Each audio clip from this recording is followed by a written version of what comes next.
Everybody, and this is Jamal69 with another video. And this video, if you've seen some of my videos, is unlike most of the videos that you typically see me make.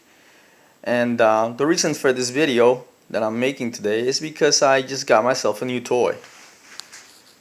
This is one of my newest toys. I haven't made any videos about any of the previous toys I've got. I should, but the reason I made a video, I guess, is just because I have a YouTube channel now, and so why not? And so anyhow, this right here is the Springfield Armory 45 subcompact.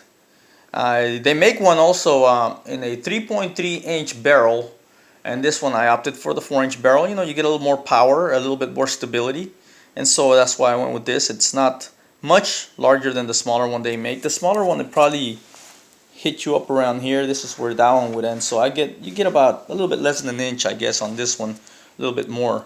Like I said, for me it's just stability and a little bit more power and penetration with the little bit extra long barrel, and that's why I got this one right here. And so anyhow, of course I got some ammo to go along with it. And this video again, I'm making it sort of just to kind of show the things I got, the weapon I got, and then later on down the line, so when I make the videos about me shooting it, just to kind of see what some of this ammo can do and what this gun can do, which I'm sure will be, you know, nothing less typical than what most 45s can do, which is, you know, big holes. And so I'm sure I will be looking at some big holes and some things, you know, kind of blowing up with some of these rounds hitting them. And I just wanted to kind of go through some of these really basic to really cool radical rounds. And so this one right here is your standard, whoa, almost dropped my phone, your standard full metal jacket round, almost like your government issue round. It's a 230 grain bullet. It's you know, like I said, pretty standard. This is some of the favorite rounds that 45s like to push out. A lot of 45s are well known for having troubles, you know, pushing out full metal, not full metal jackets, but hollow points and other rounds. This one right here, the reason I got it's because it's not that finicky. It seems to just kind of, you know, load in everything and spit everything out without really, you know, having any issues with jamming or anything else. It just seems to be very reliable with pretty much any ammo. A lot of other 45s, they just like this ammo right here. They don't like to go with the hollow points or anything else fancy schmancy. They just like, you know, the real basic stuff. And this right here, of course, it is a more basic round. I got it mostly to go to the range, you know, and to waste these rounds, you know, a little bit, caring less about the fact that these things, you know, can cost a bit of money. And these right here are not the cheapest, but they're also not the most expensive. So, you know, I can deal with that, and that's what I'll be using at the range for the most part.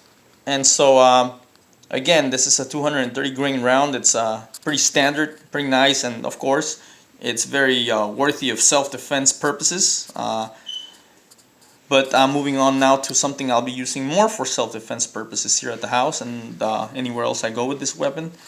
And this right here, of course, is your full metal jacket. The full metal jacket is meant to not have as much penetrating power, to spray it out inside the target and stop that target in its tracks. Not that this one won't do that, but this one right here will cause a lot more damage, of course.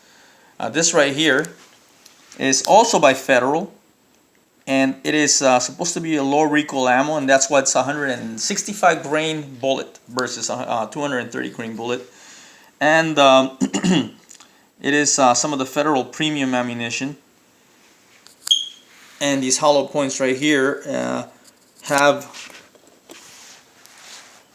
if I can get it in the view here, there we go, have a brass jacket and lead interior, which I haven't really seen anything with lead in years, so that's kind of it's kind of cool. I mean, lead's a pretty efficient metal to be shooting into things, especially into people, you know, I guess if you want to stop an intruder.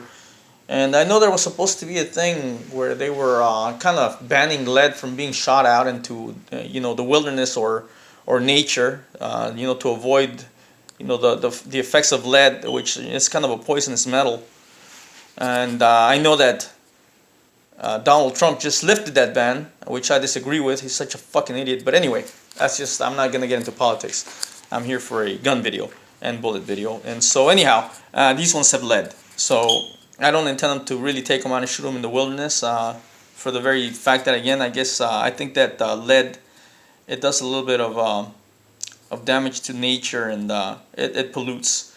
And so I won't really, I'll probably go out and shoot a few, but not very many. And that's just, to kind of get accustomed to shooting at distance. Can't be shooting this thing inside my house, right? Anyway.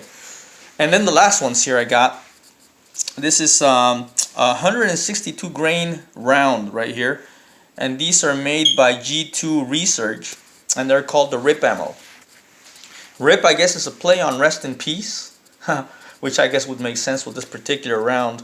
But it's really supposed to be the radically invasive projectile. And this is what it looks like.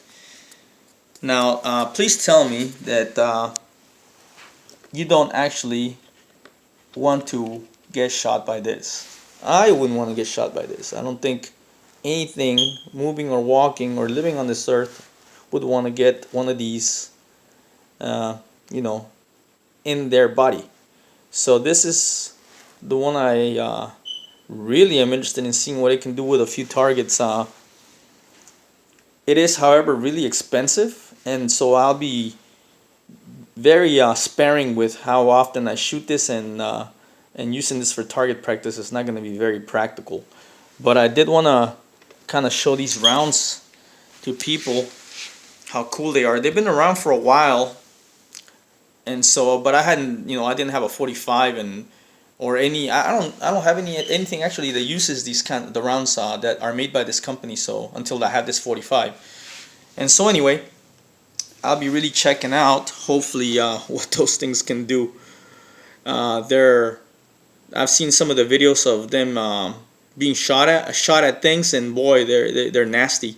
That's why they say it's the last round you'll ever need, or something like that. Or what is it? Yeah, the last round you'll ever need.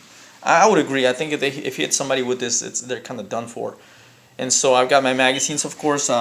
Each magazine that I'm keeping for this particular weapon, it has each kind of different ammo. I'll be keeping these in the house, of course, plus the one that's in the weapon. And so if I have to shoot a whole magazine out, I'll reload the next one with whatever comes up next, and I'll be shooting a variety of things that people have decided to get into my house. Besides the other weapons I have, of course, which are in some ways even nastier than this one. Just I don't have that much variety of rounds for those other ones. But anyway, I just wanted to, again, just do this video right now, and then later on do some videos of me shooting some things and just seeing what this thing is capable of. So I will post those when I have them available. Have a nice day. Jamal out.